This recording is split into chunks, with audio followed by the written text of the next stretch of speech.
Good day, my name is Martin Smith and I'm from Johannesburg, South Africa, and I'm very grateful to the organisers to give me the opportunity to share my ideas on the challenges and plans to improve HPB surgery in Africa. I have no disclosures. I want to begin by just reflecting on the IHPBA membership global footprint, and what's clear here is that there's a significant lack of HPB surgeons, certainly who are members, but I think it reflects HPB surgeons in sub-Saharan Africa. Also briefly want to just give you an overview of the context in which we're working in sub-Saharan Africa, and really to recognize that in general we have many failing health systems, partly due to the discrepancy between the private and state sectors, but also between urban and rural environments. Access to health service is very limited, and when it is possible, then limited diagnostic and treatments are available to people. This is also due to limited infrastructure and equipment with significant cost constraints. There's clearly a shortage of human resources for health, and then there's the failure when you do operate to rescue patients when they develop complications, and this is largely due to lack of ICU facilities and interventional radiology. Where laws exist, they are often not implemented. And together, all of this ensures that there is a lack of access to safe, high-quality, affordable surgical care when needed in sub-Saharan Africa. The Lancet Commission, published in 2015, gave us the context and gave us a clear understanding of what was happening globally with the delivery of surgical care. And out of this, there were a couple of key messages and recommendations that we need to take into consideration when planning healthcare in sub-Saharan Africa. And I want to address the workforce and training component and the research and the impact that that has on service delivery. So I think that we can all agree that there is a universal truth in the fact that without a workforce, there can be no healthcare. And when you look at this representation of general surgeons across the world, you can see that in the low-income countries, a significant lack of general surgeons. We're coming out of Nigeria. When we look at the Lancet Commission indicators, and they suggest 20 per 100,000 population of surgical care providers, Nigeria only has 165. To achieve universal access to operative procedures, 5,000 per 100,000 population per year is recommended. They are only doing 166. When you look at the number of surgical care providers, you can see that currently there's about a third of the need defined by some of these metrics. So how do we contribute to enhancing HPB surgery? And I think that we've recognized in the HPB community that outreach is an important component of understanding what is needed by countries, low-income countries, and how we can contribute to what their needs are. And in order to achieve this, we've got to address education, transfer of skills. We've also got to provide some service to communities when we do visit.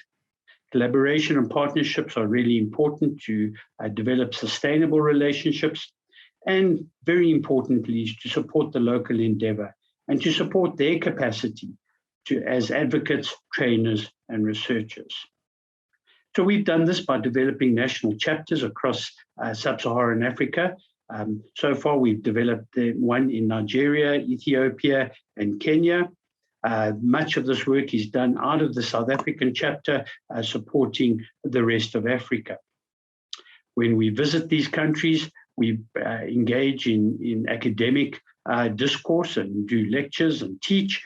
We also do bedside teaching, and here I'm teaching a group of students with their consultant.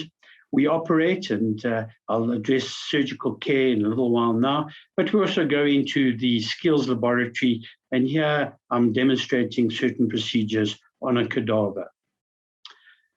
So lots of lessons learned from these activities of outreach over the last number of years.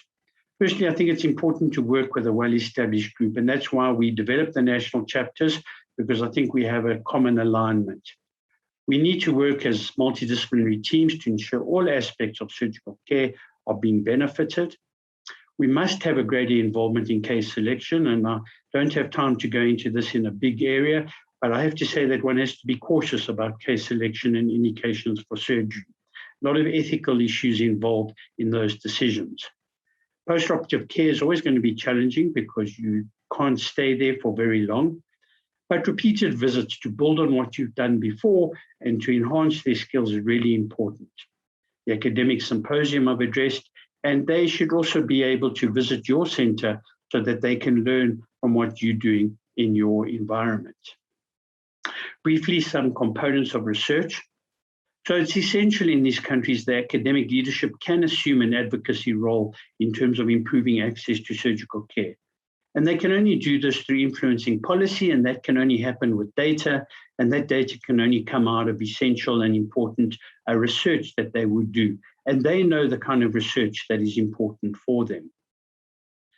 So when you look at research in these areas, there is very limited research, particularly in low-income countries. And where there is research, it's often driven by an international research agenda. So what we need to do is we need to strengthen collaborations with them, and that's happening in many areas today. We have to strengthen their research agenda through research methodology courses and others. We need to link the research to implementation in that country, because if the research is not changing practice, then there's no value in that research in general. And we have to help them shift resources to ensure that they can do the research that's necessary. Partnerships are important, and so that's why the European, African, and International Hepatobiliary Association have partnered with many of the local chapters to try and develop their skills and strengthen HPB surgery. And we hope to be building more chapters and to develop more chapters with the surgeons in Sudan. But it goes beyond the outreach as well, because I think you need to ensure that they have access to the networking and to the national, international, and regional congresses so that they improve their knowledge and understanding of HPB surgery. We provide them with discounted membership fees, and we also provide them with free access to the journal. Partnerships with regional associations are very important to ensure alignment with what's been developed in the region, and that we're not going in and doing what we think is important without that consultation. I think developing units in universities that start to address global surgery, and in my department, we've developed this regional collaborative center where we engage in policy development, we look at advocacy, we provide guidance to low-income countries how they may improve their service delivery. So it's important that we don't separate surgical care in general from that of HPB surgery. So in conclusion, outreach is an important component of improving HPB surgery. It has many models, and each model must be appropriate for the country that you're visiting. I caution against a hit-and-run approach, because that's not sustainable, and these endeavors need to be sustainable to have a long-term impact on surgical care. Collaborations through established structures will always be preferable for reasons I've already given, and partnerships with regional, local, and academic institutions are essential. Thank you very much for your attention, and I'm available to answer any questions. Thank you.